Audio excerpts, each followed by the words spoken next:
నమస్తే అందరికీ. Welcome to భాగ్య వంటిల్లు. ఈరోజు మలాయ్ లడ్డు రెసిపీతో మీ ముందుకు వచ్చేసానండి.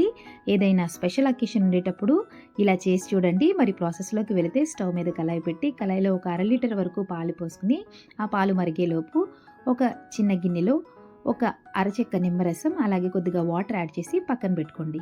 అలాగే బాగా మరిగిన పాలల్లో 2-3 టీ స్పూన్స్ వేరే కప్పులోకి తీసుకుని దాంట్లో కుంకుమ పువ్వు యాడ్ చేసుకుని పక్కన పెట్టుకోండి. సో ఇలా బాగా మరిగిన నీటిలో ముందుగా మనం రెడీ చేసుకున్న నిమ్మరసాన్ని యాడ్ చేస్తూ కొద్దిగా కలుపుతూ మనం పాలని విరగొట్టుకోవాలండి. ఇలా విరగొట్టడం వలన మనకి పాలన్నీ విరిగి చక్కగా పన్నీర్ రెడీ అవుతుంది. చూసారా, ఈ స్టేజ్లో మనకి పన్నీర్ రెడీ అయింది. సో ఈ వాటర్ అంతా తేలిపోయింది కదా, దీన్ని మనం ఒక స్ట్రైనర్లో స్ట్రెయిన్ చేసుకుని అలాగే క్లోజ్ చేసే ముందర కొద్దిగా చల్లనీళ్ళు కూడా వేసుకుని ఒక్కసారి బాగా పిండుకుని మనం అలా దాన్ని చల్లారి పెట్టుకోవాలి. ఇది చల్లారేలోపు మరలా మనం స్టవ్ మీద వేరే కళాయి పెట్టుకుని దాంట్లో మరొక 1/2 లీటర్ పాలు పోసుకుని ఈ పాలు మరిగించుకోవాలండి. ఇక్కడ ఈ పాలు మరిగించుకునేటప్పుడు సిమ్లో పెట్టుకుని దగ్గరికి మరిగించుకోవాలి. ఇది మరిగేలోపు మన పన్నీర్ కూడా ఒకసారి చెక్ చేద్దామండి.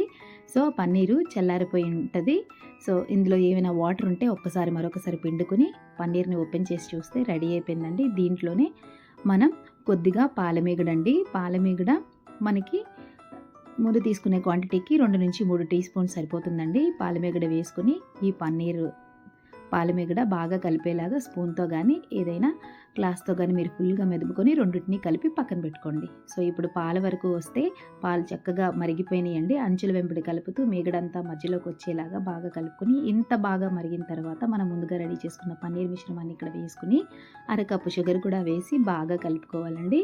ఇది కలిపి మరిగించుకునేటప్పుడు మనం లిడ్ క్లోజ్ చేసుకుంటూ మరిగించుకోవాలి. అలా చేయడం వలన మనకి అది బాగా త్వరగా కుక్ అవుతుంది. అలాగే నేను ఒక డ్రాప్ వెనీలా ఎసెన్స్ వేసానండి, జస్ట్ ఫ్లేవర్ కోసం. మీరు కూడా కావాలంటే వేసుకోండి. సో ఇలా మూత పెట్టి కలుపుకుంటూ సిమ్లో పెట్టి మనం ఈ మలైని రెడీ చేసుకోవాలండి. మనకి మొత్తం స్టఫ్ అంతా రెడీ అయిపోయింది.